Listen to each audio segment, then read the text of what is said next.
Hello, Facebook Live. It's time. I'm going to do that every night. I love that. Facebook. It's brilliant. I love it. I love it. I love it. All right. So, tonight, we are ready for I believe it's chapter 13 of The Marvelous Land of Oz. Tonight's chapter is called A Highly Magnified History. And I had to think about this for a while today. Because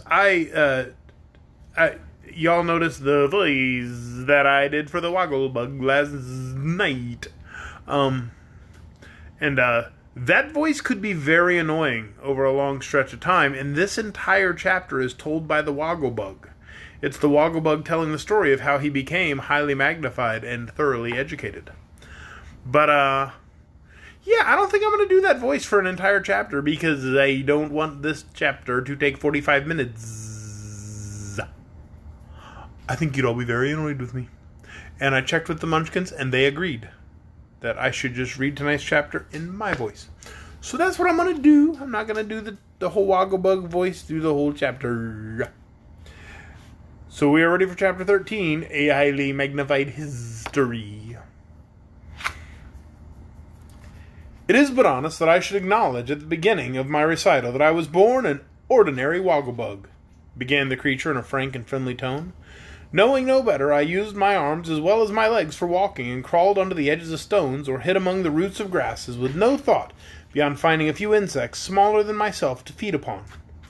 The chill nights rendered me stiff and motionless, for I wore no clothing, but each morning the warm rays of the sun gave me new life and restored me to activity. A horrible existence is this, but you must remember it is the regular ordained existence of Wogglebugs, as well as of many other tiny creatures that inhabit the earth. But destiny had singled me out, humble though I was, for a grander fate. One day I crawled near to a country schoolhouse, and my curiosity being excited by the monotonous hum of the students within, I made bold to enter and creep along a crack between two boards until I reached the far end, where, in front of a hearth of glowing embers, sat the master at his desk. No one noticed so small a creature as a Wogglebug. When I found that the hearth was even warmer and more comfortable than the sunshine, I resolved to establish my future home beside it. So I found a charming nest between two bricks and hid myself therein for many, many months. Professor Know-It-All is, doubtless, the most famous scholar in the land of Oz, and after a few days I began to listen to the lectures and discourses he gave his pupils. Not one of them was more attentive than the humble, unnoticed Wogglebug, and I acquired in this way a fund of knowledge that I will myself confess is simply marvelous. That is why I place T.E., thoroughly educated, upon my cards, for my greatest pride lies in the fact that the world cannot produce another Wogglebug with 1/10 part my own culture and erudition. I do not blame you, said the Scarecrow. Education is a thing to be proud of. I'm educated myself. The mess of brains given me by the great wizard is considered by my friends to be unexcelled. Nevertheless, interrupted the Tin Woodman, a good heart is, I believe, much more desirable than education or brains.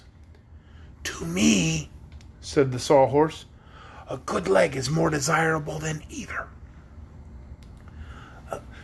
Could seeds be considered in the light of brains? Inquired the Pumpkinhead. Keep quiet, commanded Tip sternly. Very well, dear father, answered the obedient Jack. The Wogglebug listened patiently, even respectfully, to these remarks, and then resumed his story. I must have lived fully 3 years in that secluded schoolhouse hearth, said he, drinking thirstily of the ever-flowing fount of the limpid knowledge before me. Quite poetical, commented the Scarecrow, nodding his head approvingly. But one day, continued the Bug, a marvelous circumstance occurred that altered my very existence and brought me to my present pinnacle of greatness. The Professor discovered me in the act of crawling across the hearth. Before I could escape, he had caught me between his thumb and forefinger. My dear children, said he, I have captured a Wogglebug, a very rare and interesting specimen. Do any of you know what a Wogglebug is? No, yelled the scholars in chorus. Then, said the Professor, I will get out my famous magnifying glass and throw the insect upon a screen in a highly magnified condition. that you may all study carefully its peculiar construction and become acquainted with its habits and manner of life." He then brought from a cupboard a most curious instrument, and before I could realize what had happened, I found myself thrown upon a screen in a highly magnified state, even as you now behold me. The students stood up on their stools and craned their heads forward to get a better view of me. Two little girls jumped upon the sill of an open window where they could see more plainly. "Behold," cried the professor in a loud voice, "this highly magnified Wogglebug, one of the most curious insects in existence." Being thoroughly educated and knowing what is required of a cultured gentleman, at this juncture I stood upright, and placing my head upon my bosom, made a very polite bow.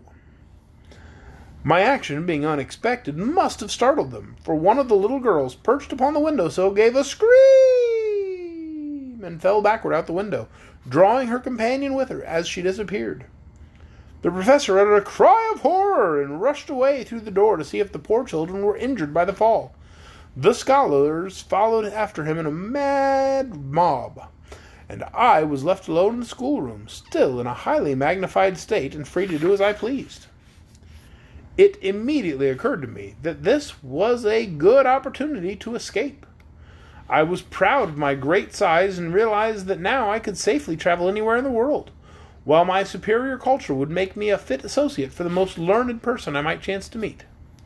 So while the professor picked the little girls, who were more frightened than hurt, off the ground, and the pupils clustered around him closely grouped, I calmly walked out of the schoolhouse, turned a corner, and escaped unnoticed to a grove of trees that stood near. "Wonderful!" exclaimed the Pumpkinhead admiringly. "Was indeed," agreed the Wogglebug. "I have never ceased to congratulate myself for escaping while I was highly magnified. For even my excessive knowledge would have proved of little use to me had I remained a tiny, insignificant insect." "I didn't know before," said Tip, looking at the Wogglebug with a puzzled expression, "that insects wore clothes." "Nor do they in their natural state," returned the stranger, "but in the course of my wanderings I had the good fortune to save the 9th life of a tailor. Tailors having, like cats, 9 lives, as you probably know. The fellow was exceedingly grateful, for had he lost that 9th life, it would have been the end of him. So he begged permission to furnish me with the stylish costume I now wear. It fits very nicely, does it not?"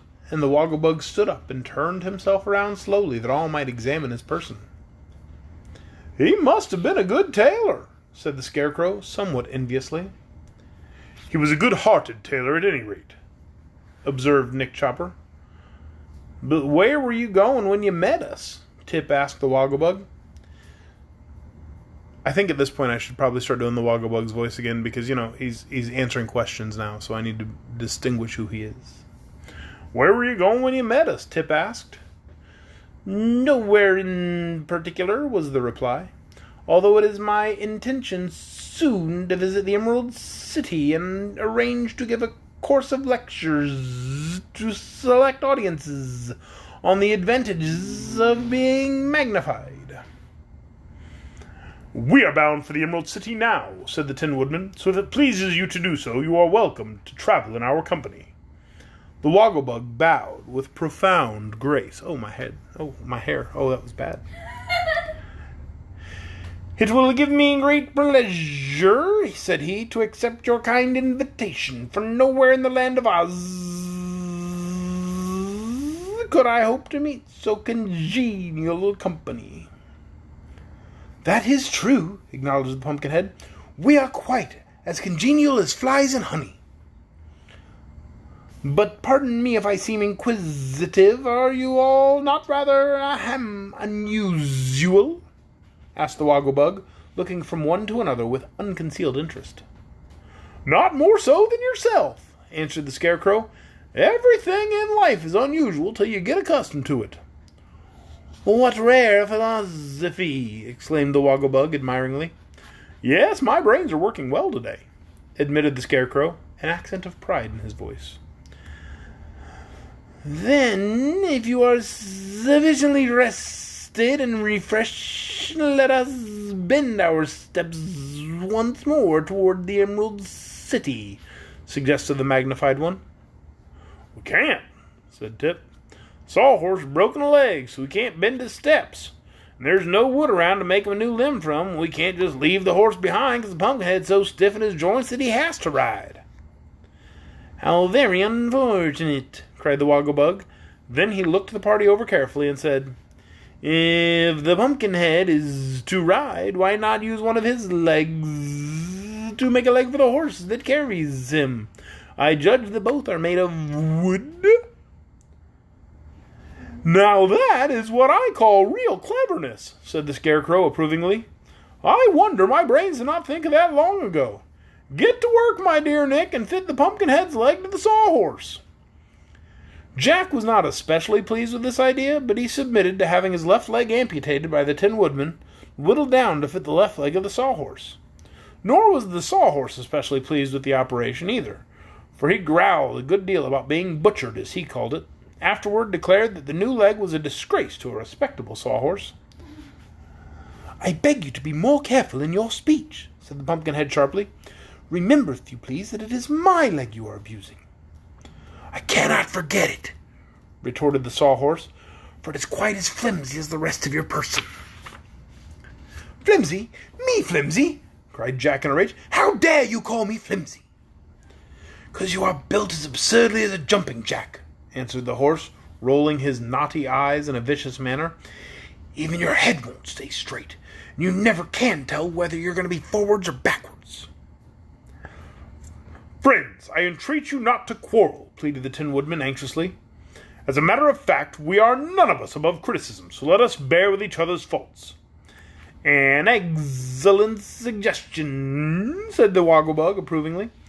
"You must have an excellent heart, my metallic friend."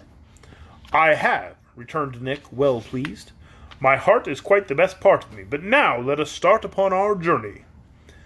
They perched the one-legged Pumpkinhead upon the Sawhorse and tied him to his seat with cords so that he could not possibly fall off. And then, following the lead of the Scarecrow, they all advanced in the direction of the Emerald City. The Emerald City! Yes, the Emerald City. That is the end of Chapter 13, the Wogglebug story.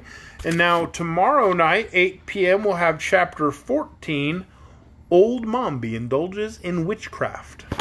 I hope all of you are able to join us again tomorrow night. Do the Munchkins want to come over here and say hi?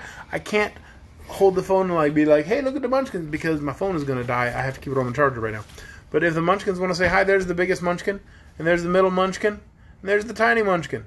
Say goodnight, everybody. Good night, everybody.